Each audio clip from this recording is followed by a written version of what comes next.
Bonjour à tous, merci de nous suivre pour ce flash d'information. On l'a pris depuis hier dans la soirée et bien sûr les antennes de la télévision malienne, l'ORTM, la prise d'un décret annonçant la remise de peine totale des 49 soldats ivoiriens dont 46 sont encore détenus depuis le 10 juillet 2022. Je vous invite à suivre un extrait de cette déclaration.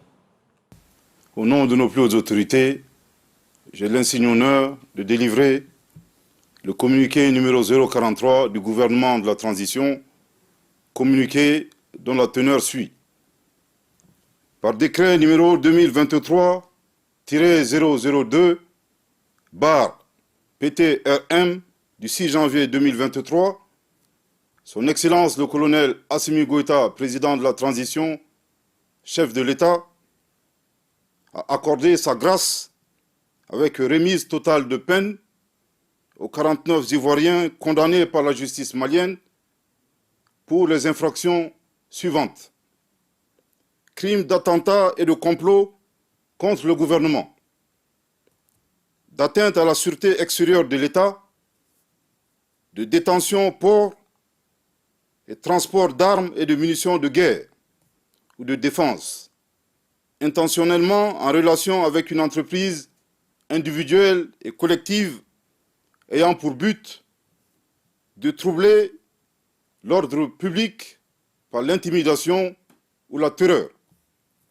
En cette circonstance, le gouvernement de la transition et le peuple malien remercient Son Excellence le colonel Assimi Goïta, président de la transition, chef de l'État, pour ce geste qui démontre une fois de plus son attachement à la paix, au dialogue, au panafricanisme, à la préservation des relations fraternelles et séculaires avec les pays de la région, en particulier celles entre la République du Mali et la République de Côte d'Ivoire.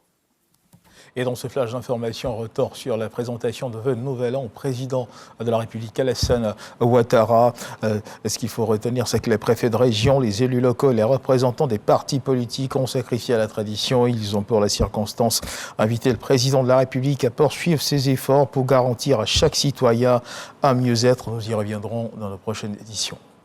Le gouvernement ivoirien aux côtés des victimes de l'accident survenu à la sortie de Yamoussoukro, accident de la circulation qui, rappelons-le, a fait 14 morts et des dizaines de blessés. La compagnie de transport suspendue de toute activité. 5 membres du gouvernement étaient aux côtés des victimes pour leur exprimer la compassion du gouvernement. Nous y reviendrons également dans nos prochaines éditions. Dans l'actualité internationale, le haut-commissaire des Nations Unies aux droits de l'homme, rappelons-le, a appelé ce samedi 7 janvier les autorités de transition au Burkina Faso à mener une enquête rapide, impartiale et transparente après le massacre de 28 personnes. Une information donc confirmée par l'AFP. Et toujours dans l'actualité internationale concernant la crise russo-ukrainienne. Malgré la trêve donc signée par les deux parties, la Russie a ouvert le feu 14 fois au cours des 3 premières heures du cessez-le-feu annoncé donc par le président Vladimir Poutine. C'est ce qu'a affirmé hier vendredi le gouverneur ukrainien de l'État de Lougansk, Serhei Haïdaï.